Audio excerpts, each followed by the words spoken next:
guys! I'm back to Square the Wanderer. Tara, samahan nyo akong magbakasyon sa aming probinsya dito sa Infanta, Quezon. So ayun, napagdesisyonan lang namin magpipinsan na mag-Holy Week dito kasi lahat kami halos walang pasok. So ayan, siksikan kami sa sakyan kasi tamad akong mag-drive. So passenger princess ako today. Maaga kaming umalis para iwas traffic. So mga 4 a.m. ata umalis na kami.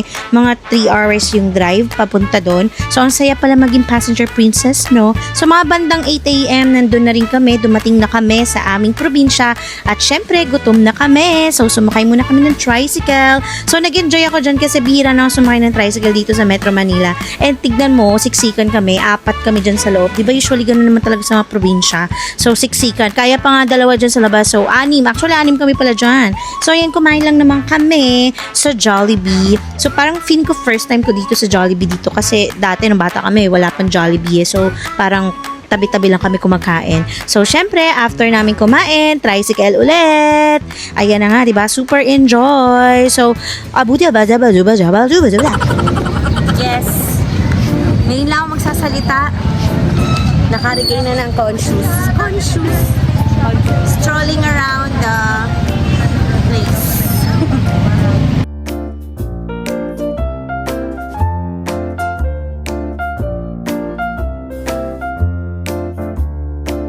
And yes, of course, hindi mawawala sa aming pag-try ang mga street foods dito. So, maliit lang naman tong aming bayan. So, kaya walking lang din kami. So, una, itong cheese corn. Favorite ko yan. Kahit dito sa UP, dito sa Metro Manila, kinakain ko yan. And of course, the cotton candy. And then ito, bago lang to dito sa place. Parang yaw-yaw siya. Yogurt place siya. And then of course, dahil may tiyanggian, walking around on the Christmas tree tayo. So, first night namin ito. And then of course, pagod na kami. Kaya sa bahay muna. And ngayon lang kami ulit nagkasama-sama. So, bonding time. May laro kami. Ito, maganda to. Pang mataliluhan. And then tomorrow, ay next day pala. Ayan. So, actually, ito talaga yung pinuntahan din namin yung prosesyon. Na-miss namin sumama maglakad pero hindi na kami nakalakad that time. And after the procession, syempre, ayan, try daw nila ang badminton pero point, yun, hindi nila kaya. Joke. So, after that, syempre, hindi mo wala ang perya time. Nakatay na ba kayo dito? So, ang saya kaya dito. Lalo na yung mga Ferris wheel na yung upuan gumagalaw talaga. Parang hindi ko carry, nakakahilo. Pero yun, ang trinay namin dito yung mga yan, yung piece, yung ang tawag dyan, color game. Yes. So, syempre, hindi tayo magaling dyan. So, talo lang tayo ng 100. And then yan yung mga games, syempre, ganun din, talo pa rin tayo dyan. Hindi tayo mga magagaling sa mga perya-perya. Pero enjoy yung mga matatanda. Ay, kami palang mga bata. So, ayan na nga. So, sila lang nag-try niyang Anchors Away na yan or Vikings kasi sobrang di ko na kaya yan. Sobrang madededs na ata ako. So, enjoy and watch the Puke Show!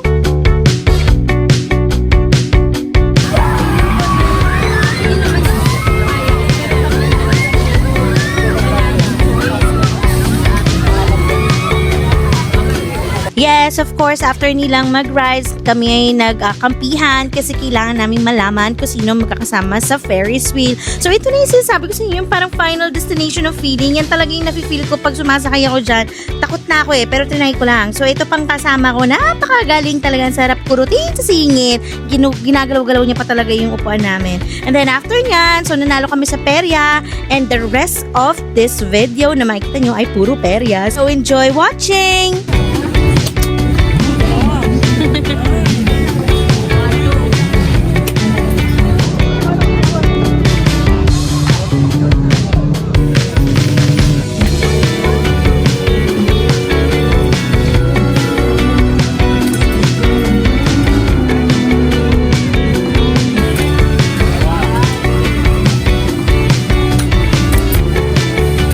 At of course, hindi mawawala ang pagtikim namin ng scramble kasi favorite talaga namin to since bata pa lang. At ayan na nga, yung sinasabi sa inyo, nanalo kami ng bola. At pag uwi, nakita namin ang aming Alapski at tuwang-tuwa talaga siya dito sa bola. Rinig niyo ba yung halakhak niya? Ha ha ha. Nabuhay na naman.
course, today is Sunday and today is also Easter Sunday. Wow, naging voice DJ. So ayan, nagsimba nga kami today kasi last day na rin namin. And since Easter Sunday, may binibigay silang mga boiled egg. Pwede yan kainin. So may mga nakalagay dyan, hope, faith, and love. So depende sa mabubunot mo. And syempre, nagdirect na rin kami ng kandila to pray what is our heart desire.